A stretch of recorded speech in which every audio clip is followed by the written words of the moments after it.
Hola, ¿cómo le va, querida comunidad de Puertas Abiertas? ¿Cómo están, queridos amigos y hermanos? Qué alegría estar juntos otra vez en este estudio bíblico y en este espacio que hemos reservado para acercarnos a la Biblia y encontrar verdades que puedan transformar nuestra vida diaria. En esta semana estuve hablando con diferentes personas de diferentes países y cómo cada uno, según el entorno y la forma en que la pandemia atacó el país, han ido sobrellevando el encierro, las relaciones familiares, las circunstancias de la vida.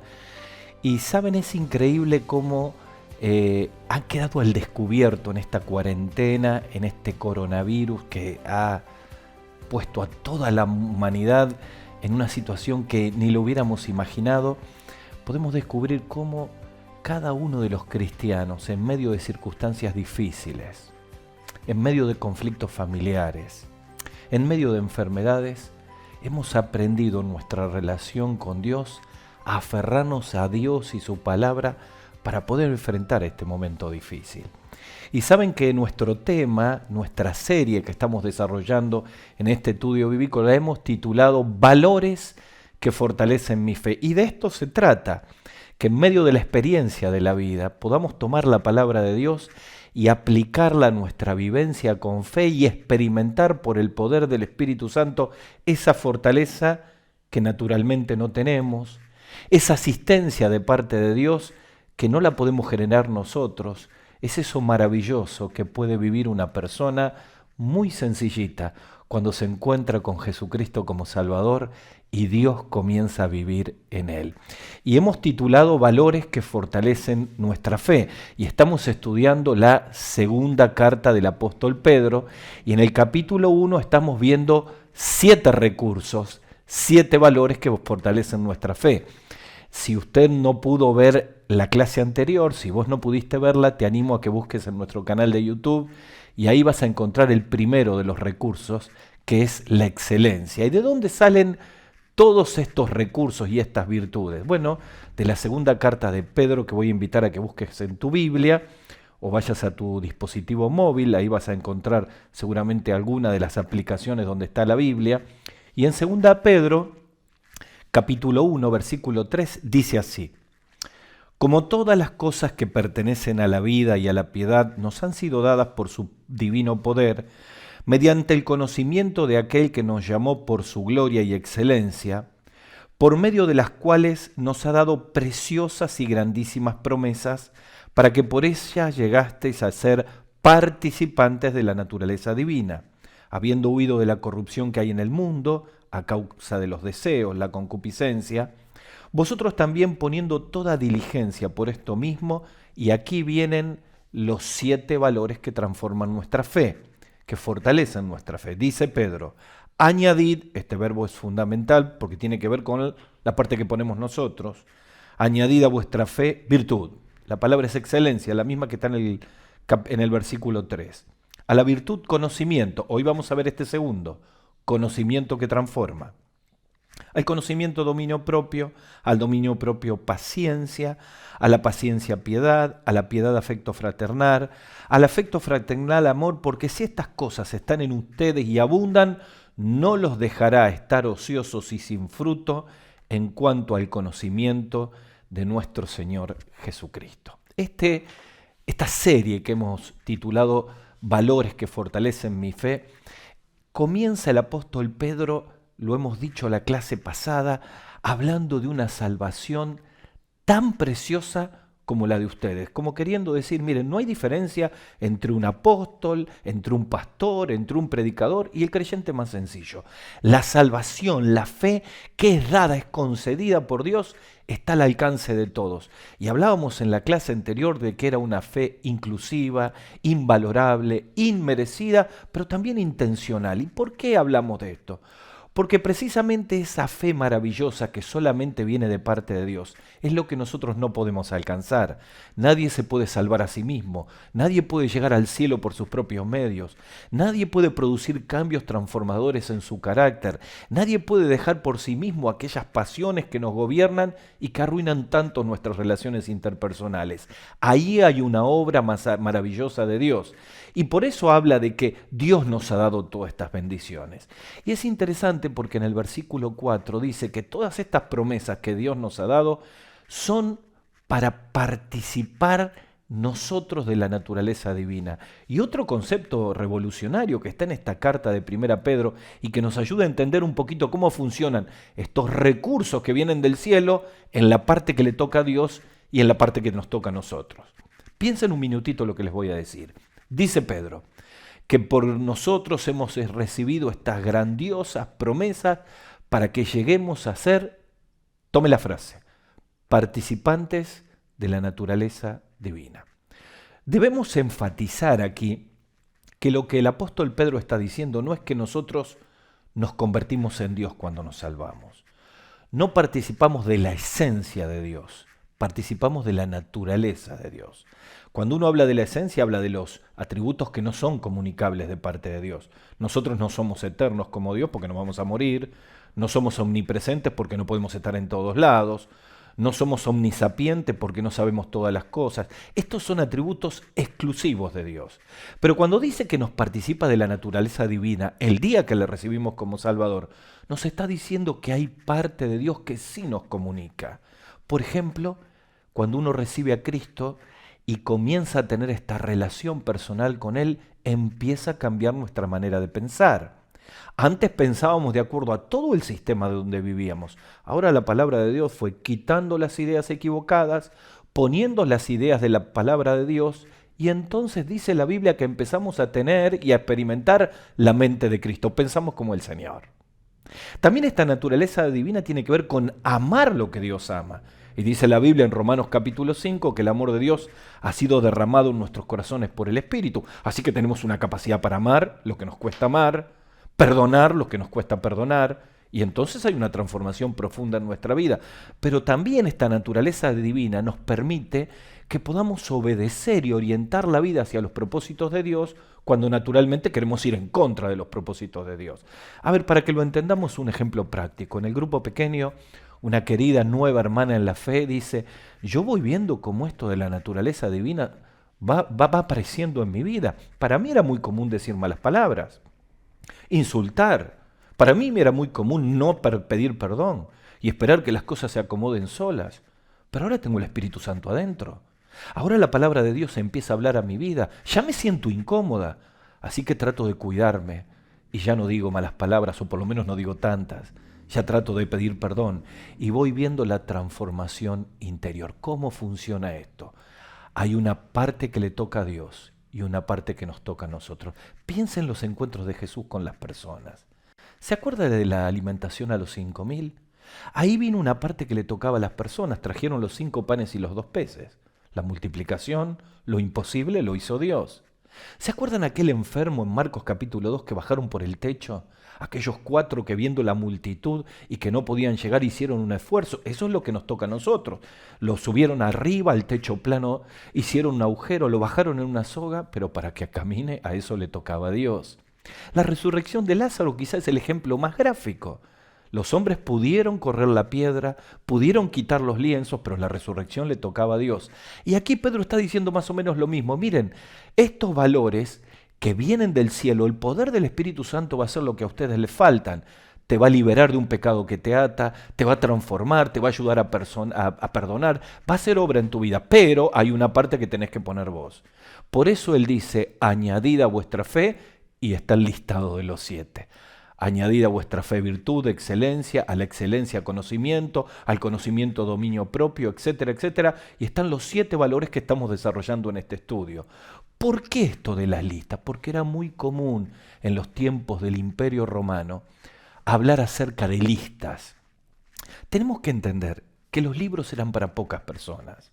Y también tenemos que entender que la palabra de Dios todavía no estaba copilada ni terminada. Entonces la manera de que las personas memorizaban era a través de la repetición. Entonces las listas eran muy comunes. Por ejemplo, hay una lista en Gálatas capítulo 5, ¿se acuerda? Dice Pablo, mas el fruto del Espíritu es amor, gozo, paz, paciencia, benignidad, bondad, mansedumbre, fe. Lo memorizaban y esto les ayudaba. En otra parte, en 1 Timoteo capítulo 6, el mismo Pablo escribe a Timoteo y también le dice una lista. Dice, mas tú, o hombre de Dios, huye de estas cosas y sigue la justicia, la piedad, la fe, el amor, la paciencia y la mansedumbre. Es decir, lo que encontramos aquí es que son valores en los cuales el poder del Espíritu Santo hace lo que no podemos, el imposible. Pero hay una parte que tengo que poner yo. Y aquí están determinadas 7. La primera que vimos fue excelencia. Y hablábamos de la virtud y la excelencia no como una excelencia humana, sino con una excelencia que viene de parte de Dios, una excelencia que inspira.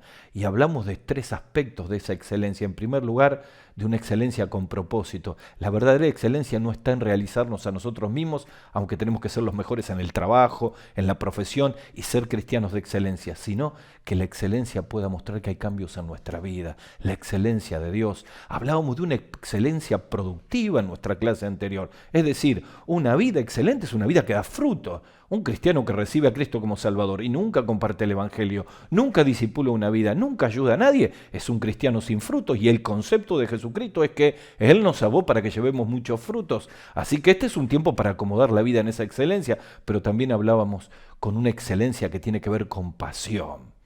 Es decir, atar mi corazón al corazón de Dios, amar lo que Dios ama. En esta segunda clase, la segunda virtud es conocimiento. El segundo valor es conocimiento. Y tiene que ver con un conocimiento que transforma. Miren, es interesante porque en la primera carta del apóstol Pedro, la palabra que sobresale en toda la primera carta es gracia. Pero la palabra que más aparece en esta pequeña y corta segunda carta de Pedro es conocimiento. De hecho, está más de 13 veces en una carta tan chica. Y el conocimiento que aparece aquí no tiene que ver con un conocimiento de acumulación intelectual de información. Si vos crees que vamos por ese lado, olvídate, no va por ahí.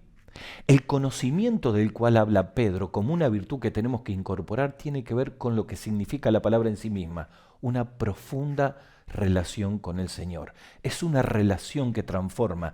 Yo voy conociendo a Dios, Dios me va hablando a mi vida, yo voy conociendo al Señor, establezco una relación con Él, camino con Él en mi trabajo, camino con Él cuando voy por la calle, oro con Él, y esa relación de conocimiento va produciendo una transformación completa de la vida. Por eso hablamos de conocimiento que transforma. Miren, dicen que para definir correctamente una cosa, primero hay que decir lo que esto no es. Y yo quiero decirle 2 cosas que este conocimiento que transforma no es, para que se despejen cualquier duda. La primera, no es un conocimiento que se acumula y nos lleva de orgullo, no es un conocimiento que envanece. En 1 Corintios capítulo 8, el apóstol Pablo escribe y dice: el conocimiento envanece, pero el amor edifica. La verdad, lo que está queriendo decir allí el apóstol Pablo no es este conocimiento que llena de información, y miren, no baja los 30 centímetros que hay entre la cabeza y el corazón. Solemos hablar con mi señora de una palabra que no está en nuestro lenguaje, pero permítanme inventarla. La palabra es infoxicación. ¿Cómo dijiste, Gustavo? Infoxicación. ¿Qué es? Es la intoxicación de información.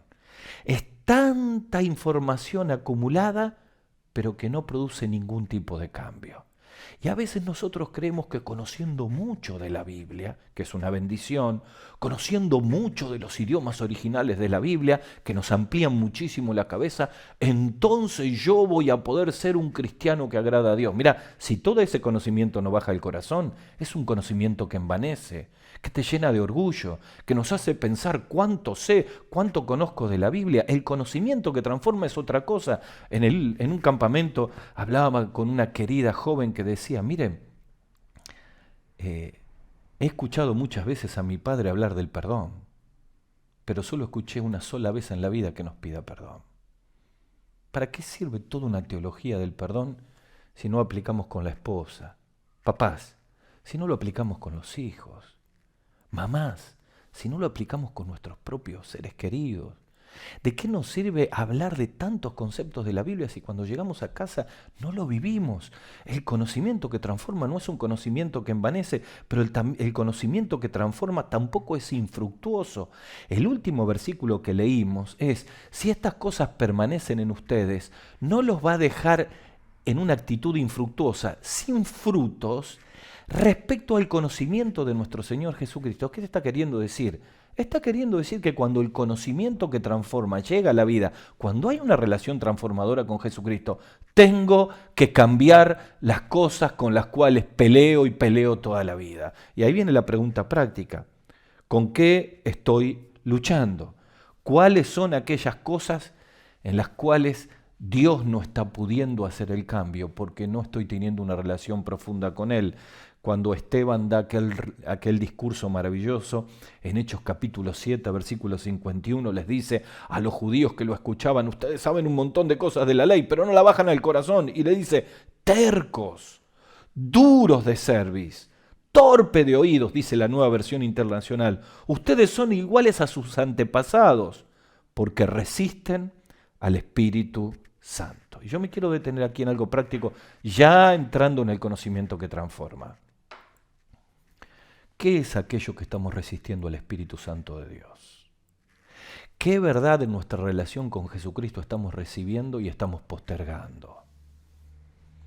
Hablaba con una querida hermana y le decía: mirá, por más que sirvas a Dios, si no arreglas tu situación con tu familia, todo lo que estás haciendo es madera, heno y hojarasca. La batalla más grande de tu vida no es resistir a obedecer a Dios y tratar de blanquearlo haciendo cosas para Dios. Es confrontar aquella batalla que tenemos, aquella persona que no podemos perdonar, aquel pecado oculto que nos está atando, y entablar una relación poderosa para que Cristo haga lo imposible y yo me esfuerce para añadir lo posible. Así que cuando hablamos de conocimiento que transforma, corremos completamente el concepto de información y entramos al concepto de una relación transformadora con Jesucristo. Es decir, Pedro nos dice: añadan a la virtud, a la excelencia, una profunda relación con Jesucristo, porque ahí empiezan todos los cambios, porque ahí se desatan todos los sueños, porque ahí es donde podemos empezar una vida transformadora. ¿Y cómo es, Gustavo, esto que vos estás diciendo? Bueno, mirá, quizá la mejor manera de explicarlo es como dijo el Señor Jesucristo en Juan 17, cuando dice que para esto Cristo ha venido, para que conozcan al único Dios verdadero y a Jesucristo a quien has enviado. Juan capítulo 17. Así que vamos a entrar a ver ahora 3 fases de un conocimiento que transforma. Y voy a nombrarlo con 3 palabritas que empiezan con B corta, para que puedas vos también memorizar esta cortita lista. ¿Cómo es esa relación que transforma? ¿Qué fases tiene? Bueno, la primera es una fase de valoración. La primera es una fase de valoración, es decir, que vos puedas junto conmigo en tu vida decir: la relación con Jesucristo, mi intimidad con Él es primero que todo. Pero no desde el conocimiento, desde la experiencia. Primero, valoración. La segunda fase es vivencia. ¿Por qué hablo de vivencia?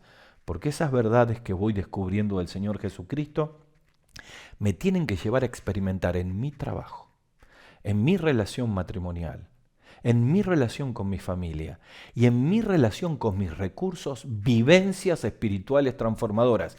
De esto se trata el conocimiento que transforma. Primero, en ponerlo en el primer lugar, valoración. Segundo, experimentar vivencias, que no sea todo intelectual. Y en tercer lugar, vida. ¿Y qué tiene que ver con vida? Con crecimiento. Así que valoración habla de prioridad. Vivencias habla de experiencias transformadoras. Y vida habla de crecimiento espiritual. Esto es añadir a nuestra fe un conocimiento que transforma. Vamos al primero, la valoración. Mira, el versículo clave aquí es la experiencia del apóstol Pablo cuando se encuentra con Jesucristo en el camino a Damasco, y el Saulo, que valoraba un montón de cuestiones de religiosidad durante 40 años de su vida, hace un cambio de prioridades y lo expresa en Filipenses capítulo 3, versículos 7 al 8. Dice allí Pablo: pero cuántas cosas eran para mí ganancia, las he estimado como pérdida por amor de Cristo. Y ciertamente aún estimo todas las cosas como pérdida. ¿Y por qué causa? Por la excelencia del conocimiento de Cristo Jesús, mi Señor, por amor del cual lo he perdido todo y lo tengo por basura para ganar a Cristo. ¿Qué es lo que ocurre aquí en este concepto de valoración? Volvamos a pensar en lo que significaba para Saulo de Tarso cuando caminaba a Damasco con orden de prioridades donde el fariseísmo, la ley, el templo estaban allá arriba, principios, nada valía más que eso. Estaba dispuesto a matar por eso, estaba dispuesto a invertir dinero por eso. Era la valoración top de su vida. Se encuentra con Jesucristo y empieza una relación personal con Él. Y a partir de ese momento se le cae la escala de valores al piso y su relación con Jesucristo ocupa el primer lugar. Entonces ahora vamos a la vida de todos los días. Si es un conocimiento que transforma, en tu escala de valores, ¿qué lugar ocupa tu relación con Jesús? ¿Qué lugar ocupa en mi vida mi tiempo con el Señor? ¿Sabes cuando uno comienza a descubrir que cuando está solo con el Señor, cuando pasa tiempo en oración, cuando abre el alma, cuando trae las ansiedades, cuando lee su devocional, cuando pasa tiempo con Él, lo valora de tal manera porque establece una relación con Él que salís al trabajo de la mañana confiando en Él? Sabés que Él te va a guiar. Podés tener momentos con Él en los cuales el encuentro temprano a la mañana con Él va a significar un cambio de todo el día. Les suelo decir a muchos que me dicen, ¿por qué tenemos que tener un tiempo a la mañana? Porque a la mañana se pide fuerza y a la noche se pide perdón. Algunos que les cuesta levantarse temprano me estarán diciendo, me matás, Gustavo, con eso. Bueno, yo quiero decirte, quizá todavía nunca has valorado tu relación con el Señor como algo único e indispensable porque no lo has podido experimentar. ¿Cómo es tu relación con el Señor? ¿Te ha servido esta cuarentena, este tiempo de confinamiento para redescubrir una relación profunda con el Señor? Hace un comparativo al tiempo que pasamos con nuestro celular. Hace un comparativo al tiempo que pasamos con las redes sociales.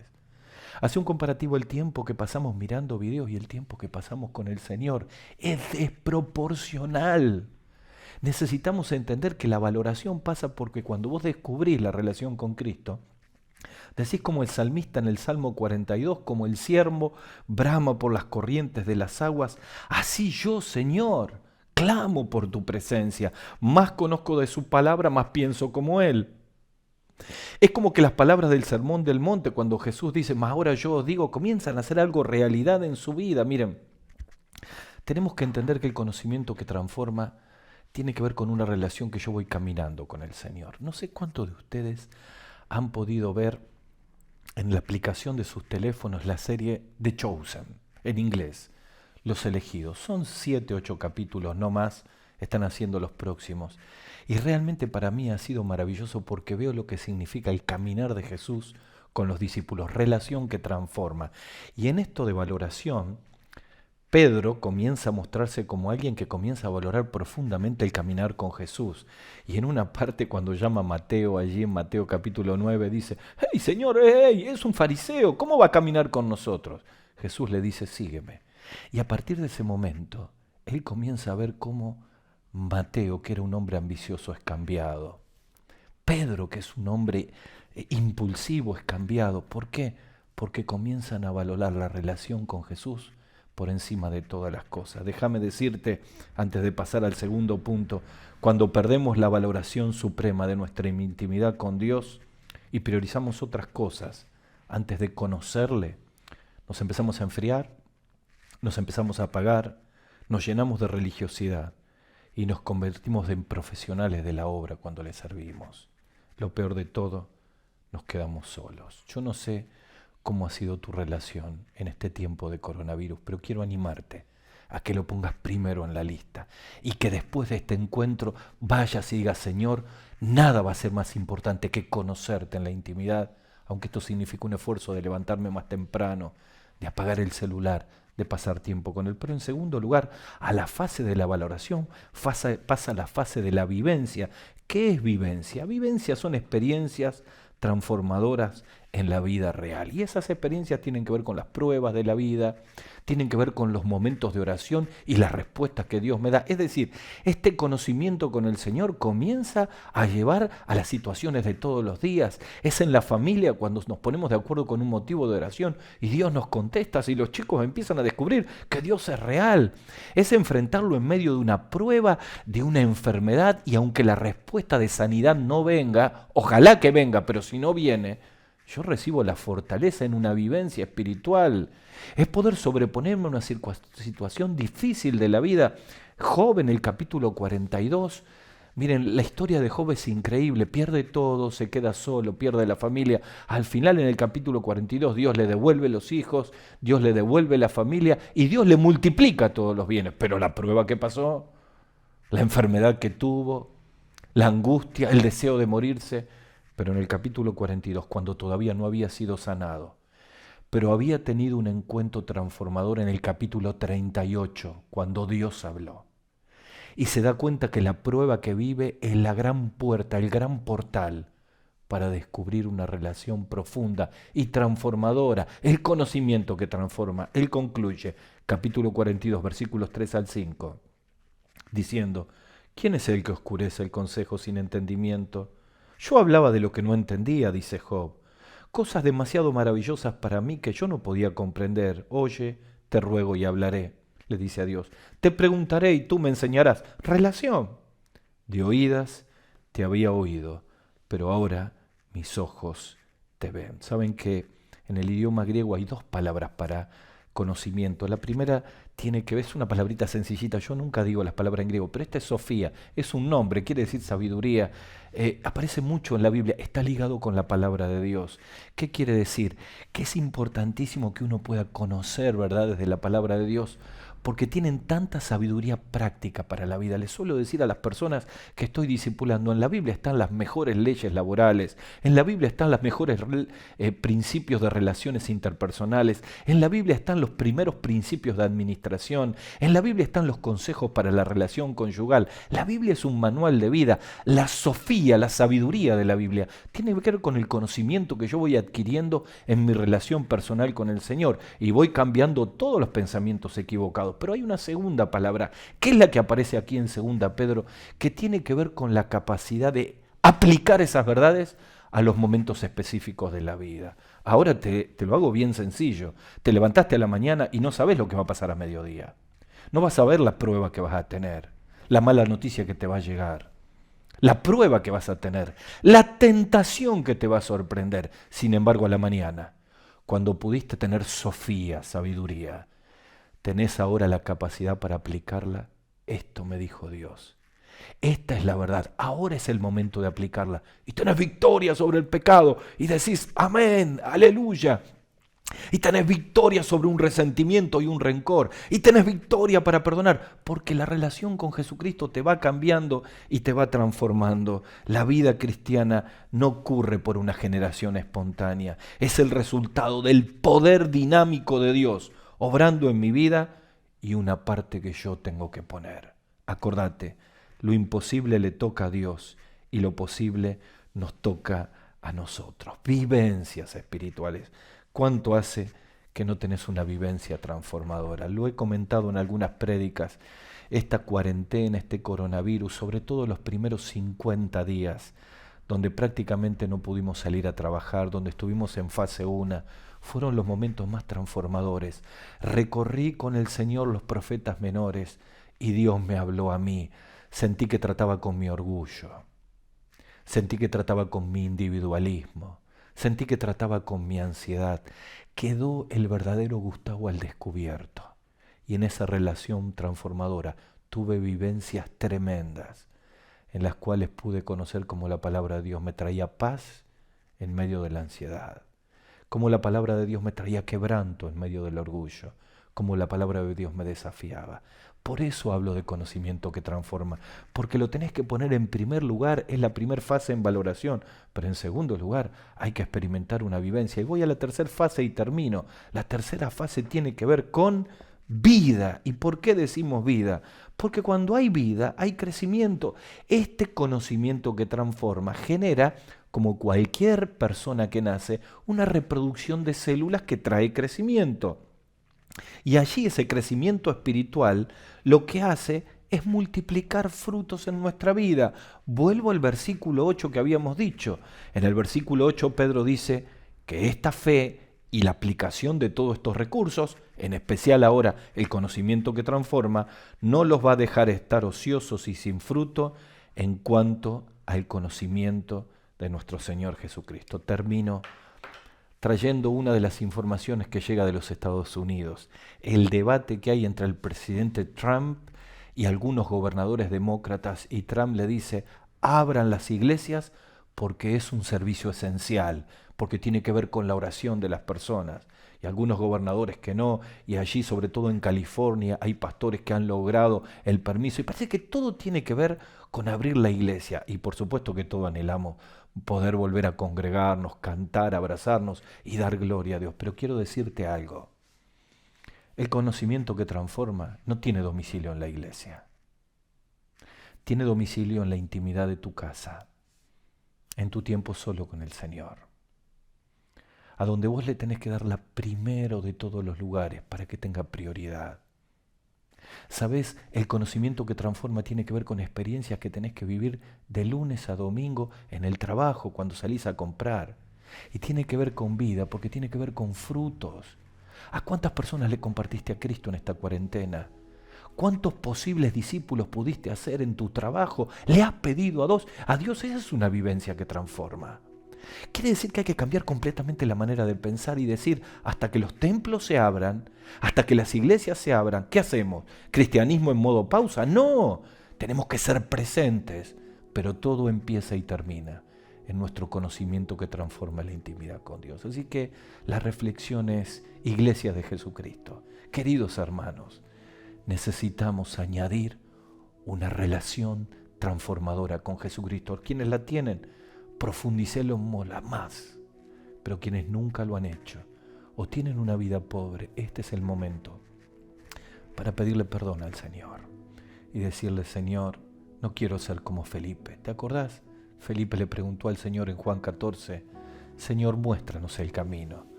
Y la pregunta fue durísima. ¿Tanto tiempo hace, Felipe, que estás conmigo y aún no me conoces? Será la pregunta que el Señor tenga que hacernos en esta cuarentena, en este coronavirus. Descubramos un conocimiento que transforma, una relación transformadora con el Señor Jesucristo. Pero tal vez me está escuchando un amigo, una amiga que mientras digo todo esto, mira, yo no conozco a Dios, tengo una vida tan desordenada, mi vida está acabada, derrumbada. ¿Sabés que el principio de una vida transformadora comienza cuando uno pasa por la cruz? Porque es en la cruz del Calvario donde el Señor Jesucristo derramó su sangre por cada uno de nuestros pecados. Resucitó y tiene poder en este momento para que ahí donde estás, vos que le estás buscando, puedas hacer una oración de fe y recibirle como Salvador. Así que voy a invitarte ahí donde estás, que ores conmigo y le digas al Señor así: Señor Jesús, reconozco que soy un pecador y quiero pedirte perdón por todos mis pecados. Quiero que vengas a mi corazón, me perdones y me salves. Y Señor, quiero empezar una relación profunda contigo. Quiero conocerte de una manera diferente. Te lo pido en el nombre del Señor Jesús. Amén. Dios les bendiga.